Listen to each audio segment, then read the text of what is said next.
السلام علیکم ورحمۃ اللہ وبرکاتہ۔ دنیا کے اندر انسان بہت سے گناہ کر رہا ہے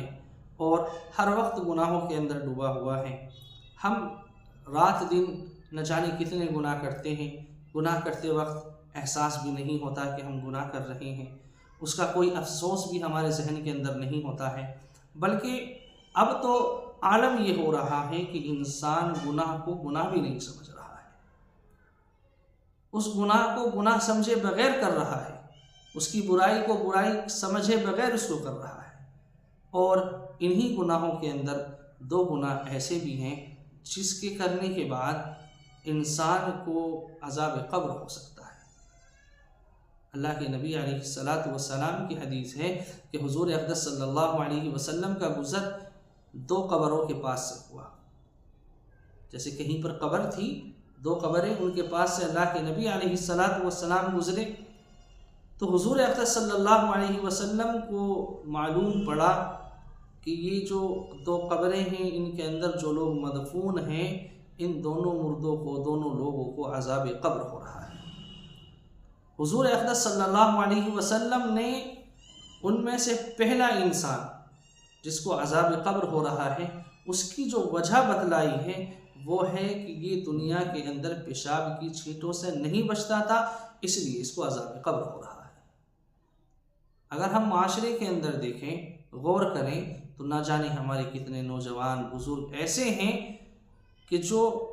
اس بات کا بالکل بھی خیال نہیں کرتے پیشاب کرتے وقت کہ پیشاب کی چھینٹیں ہمارے اوپر تو نہیں آ رہی ہیں، بلکہ بعض لوگوں کو تو اس سے بھی آگے تک دیکھا گیا ہے کہ پیشاب کر لیتے ہیں، نہ استنجا کرتے ہیں، نہ ہاتھ دھوتے ہیں، بلکہ ایسے ہی جو کچھ انہوں نے پہن رکھا ہے، لوور پینٹ وغیرہ، اس کو اوپر چڑھا لیتے ہیں۔ جسم بھی گندا ہوا، کپڑے بھی گندے ہوئے، یعنی کوئی خیال اپنے جسم کی پاکی اور ناپاکی کا نہیں ہے، جبکہ مذہب اسلام کے اندر صفائی کو، ستھرائی کو آدھا ایمان کہا گیا ہے۔ نظافت نصف الایمان، کہ صفائی یہ آدھا ایمان ہے۔ اور جو یہ ایک وجہ عذاب قبر کی بتلائی گئی ہے، پیشاب کی چھینٹوں سے نہ بچنا، کھڑے ہو کر پیشاب کر رہے ہیں، اس کی چھینٹیں جسم پر آ رہی ہیں، کپڑوں پر آ رہی ہیں،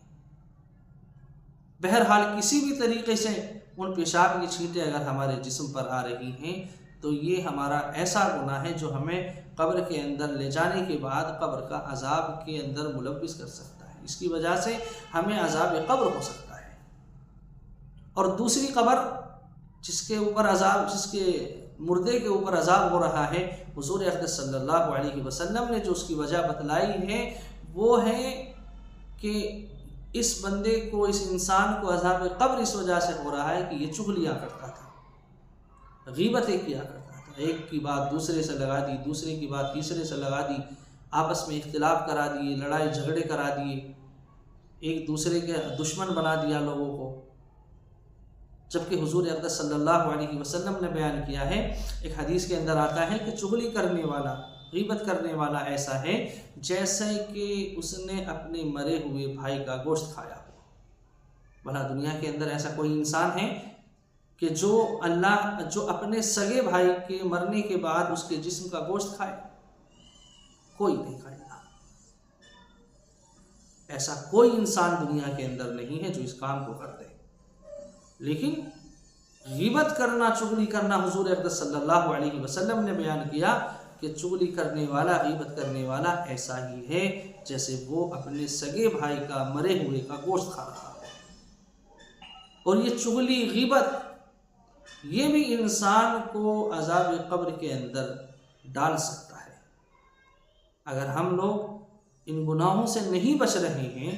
ان گناہوں کے اندر لگے ہوئے ہیں، ڈوبے ہوئے ہیں، ملوث ہیں، تو یقین مانیں بس اللہ تعالیٰ ہی اگر ہمیں اپنی رحمت سے بخش دے، معاف کر دے، تو بات ایک الگ ہے، یہ انسان خود توبہ کر لے، ورنہ یہ دو گناہ عذاب قبر کی وجہ بنتے ہیں، ان کی وجہ سے عذاب قبر ہوتا ہے۔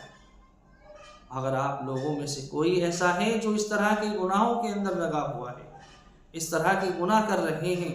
وہ تمام لوگ ان گناہوں سے باز آئیں، ان گناہوں سے بچیں،